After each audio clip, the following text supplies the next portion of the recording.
has everyone understood why Gwen said that the mobility issues cannot only be tackled with the means of transportation?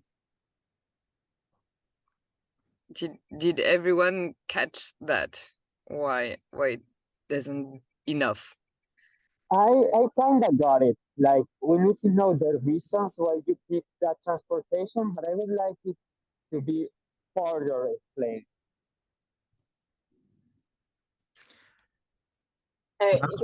We don't hear you clearly, Martin. Can you remove your microphone from your bag? I don't know, where is it?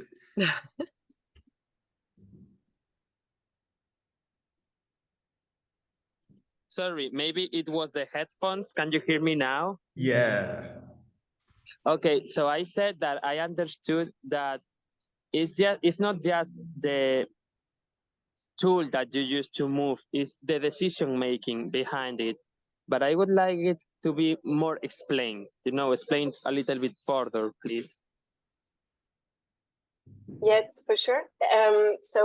Indeed, it's if you decide, one of the examples that Héloïse was giving, for instance, was if you have one artist that is going to travel by train instead of taking the plane, that has behind him or her 20 trucks of fret, or just for the scenography, then you might have this focus on the artist saying, oh, I took the train and this is great, but behind what is in the way the music industry functions is not the focus. So instead of just saying, like, maybe if we put all this material on a train, the impact would be lower, it's more having a systemic thinking about it, meaning, do we need to have those 20 trucks? Or sometimes we see like complete, I mean, the music industry is really crazy for that, because you have all the bad examples. You have, for instance, DJs traveling with two tour buses, one to sleep in and one to have a party in. So it's like, do we really need that? I think you know the answer. So it's not just saying we can have more sustainable means of transportation, but it's more what is needed and what makes the real essence of their work and their artistic experience. Do we really need to have those 20 trucks to have like those extreme gigs? It's not for me to answer to that, I would say. I have my own opinion, of course, but then, of course, you deal with the audience that has also some expectations. They want to see those gigantic gigs, and they want to see fireworks, and they want to see. So this is the whole process. And also, it's in terms of what mobility means for an artist. It's not just going somewhere to show their work. It's also in terms of career development. It's in terms of meeting other people, developments of the further projects, learning something, education. And all this cannot just be assessed by the fact that, okay, it's bad because this artist is going somewhere by plane, because the effect might be very interesting for them and probably help them after to have more possibilities to work locally. And maybe at the beginning of their career, they need to have a few travels abroad, but then it will help them to be more, I would say, economically sustainable, but also more sustainable in the way they work. And again, also, it's very linked to the question of equality or solidarity also, because we know that some territories in the world are the ones that are don't have the infrastructures. So the artists have a lot of difficulties to be paid for their work where they live. They depend a lot on Western markets. They don't have sustainable means to travel. Like, for instance, if you take an artist from Tunisia, and they are super close from south of Italy, but because of visa issues and because of the transportation issues, if they have a gig in Sicilia, they might have to take 3 planes to Rome and to get there, whereas they could come by 1 hour boat, but there's no boat, there's no visa, it's like super complicated. So it's also this matter of who can travel and who has access to that. And that's very visible already in the European projects that are targeting environmental issues. Most of them are led by French, German organizations, which are countries that have the infrastructures and that also have a lot of resources and talks within the professionals on environmental issues. So we are really well prepared. We don't have excuses, I would say, even not to tackle environmental issues, because we have everything in France, even if we still lack some numbers, but we have the information. Whereas in many countries, it's not the case. So there's also this solidarity scheme that needs to be more developed.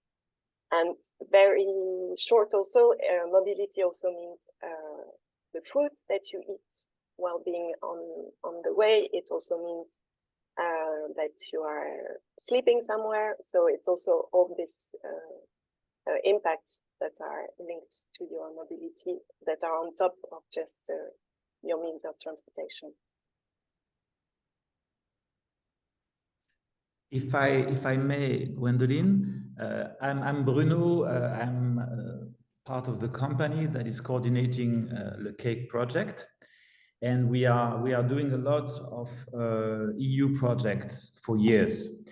And you were talking a lot about mobility of artists, but we really feel that as project coordinators and project leaders, we also have a responsibility here, because inside lots of EU projects, there's the idea of organizing kickoff meetings, midterms meetings, final meetings, and all those meetings that are most of the time 2 days maximum are really not helping in reducing the carbon footprint of our projects.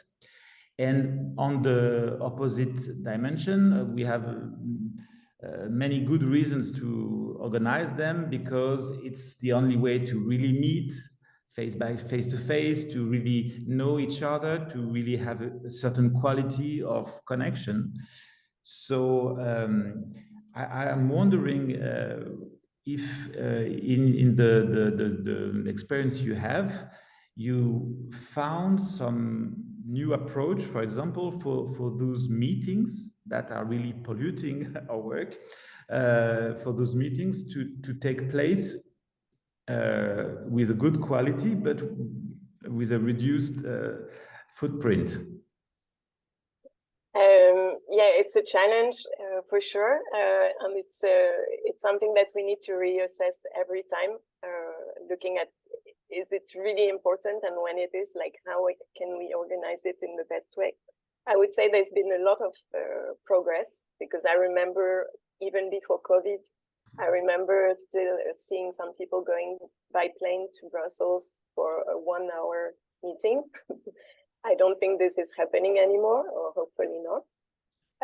One of the strategies is really to look at events. For instance, I know that a lot of European projects in the theater field are trying to organize their meeting together, or just after, or just before, like the ITM meeting, for instance, so European conventions or European meetings. And because they know that a lot of the members are already on there. So that's the strategy, actually. When you have already a meeting somewhere, to try to organize the meeting, if it has to take place in person, at the same place as another one. So you avoid to have double or triple meetings.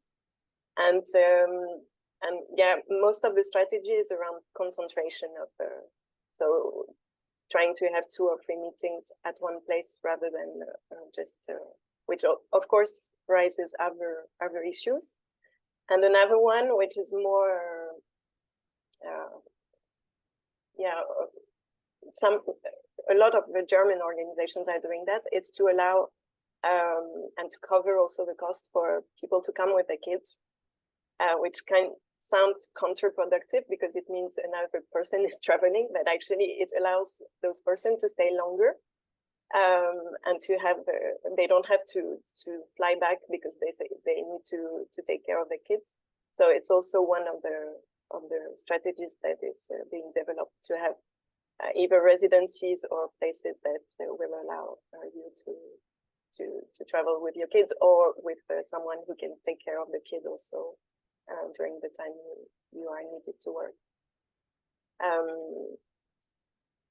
Yeah, and yeah, of course, there was quite a lot of hybrid models for some people to be able to, but I think this is kind of decreasing, because we see that, as you said, it's really needed to see each other in person at some point, and the quality of the meeting for the people that are online is really, like, I don't think we found the right way to do it, being very integrative for those people. So, and another one that's very experimental also, is to have meetings on the train while going somewhere. You take the advantage of the travel. That's something, for instance, I'm going to Wumex in Spain this year, and going by train, and we are meeting with some people and taking the time of the travel to have a meeting together. That's also something.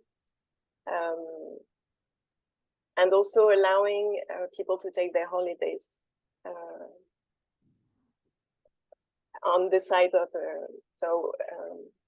I think you heard of that. Maybe it was something during the summer, but it's something that was done by Ninja Tunes. They gave 2 days more of holidays to their employees for them to be able to take a train to go on holiday, or when they were going somewhere on a meeting, then they could stay longer,